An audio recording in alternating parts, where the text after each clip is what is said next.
उम्मी रबाब चांडियो केस संध पाकिस्तान के उन नुमाया केसेस में से एक है जिसने इंसाफ, वडीरा सिस्टम और सियासी असर व रसूख पर बड़े सवालात उठाए। उम्मी रबाब चांडियो एक नौजवान वकील और समाजी कारकन हैं जिनका ताल्लुक जिला दादू सनद से है। वो अपने वालिद, दादा और चचा के कत्ल के बाद इंसाफ के लिए मशहूर हुए।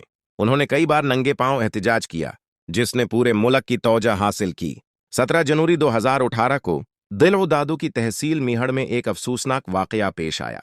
इस दिन उम्मी रबाब के वालिद मुख्तियार चांडियो, दादा करम अल्लाह चांडियो और चचा काबिल चांडियो को घर के करीब फायरिंग करके कत्ल कर दिया गया।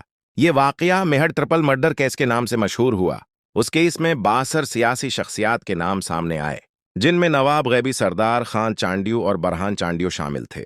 इन पर इल्जाम था कि उन्होंने कत्ल की मनसूबाबंदी की और अपने असर व रसूख की वजह से गिरफ्तारी से बचते रहे। उनका ताल्लुक पाकिस्तान पीपल्स पार्टी से बताया जाता है। इस केस में कई अहम मसाइल सामने आए।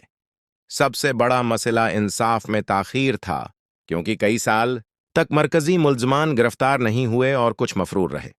उम्मी रबाब ने बारहा कहा कि बाथर सरदार कानून से बालात रहें और आम आदमी को इंसाफ नहीं मिलता। उन्होंने कराची और इस्लामाबाद में एहतिजाज किए, नंगे पांव लॉन्ग मार्च किया और मीडिया व अदालतों से इंसाफ की अपील की। अदालती कार्रवाई कई साल तक जारी रही। कुछ मुलजमान ने अबूरी जमानत हासिल की और केस बार बार पेशियों और कानूनी पेचीदगियों का शिकार रहा। यह केस पूरे पाकिस्तान में इसलिए मशहूर हुआ क्योंकि एक बेटी अपने खानदान के लिए इंसाफ मांग रही थी और ताकतवर अफराद के खिलाफ खुलकर आवाज उठा रही थी। सोशल मीडिया और अवाम ने भी उसकी भरपूर हमायत की। इस केस ने अहम सवालात उठाए जैसे कि क्या पाकिस्तान में सबके लिए कानून बराबर है, क्या बासर अफराद को सजा मिल सकती है और अदालती निजाम इतना सुस्त क्यों है। 30 मार्च 2026 को इस केस का हतमी फैसला सुनाया गया। दिलो दादू की अदालत ने तमाम मुल्जमान को बरी कर दिया। ये केस तकरीबन 7 से 8 साल तक चलता रहा और इसमें कल 8 मुल्जमान शामिल थे।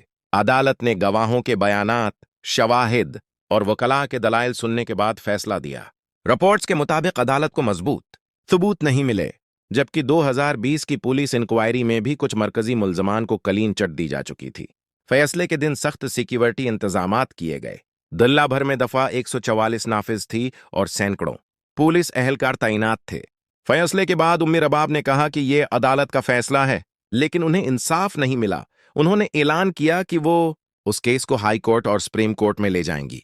ये केस आज भी अहम है क्योंकि ये संध में वडेरा सिस्टम और कानून के दरमियान कशमकश की अलामत बन चुका है और उसने पूरे मुल्क में इंसाफ के निजाम पर एक बड़ी बहस छेड़ दी है।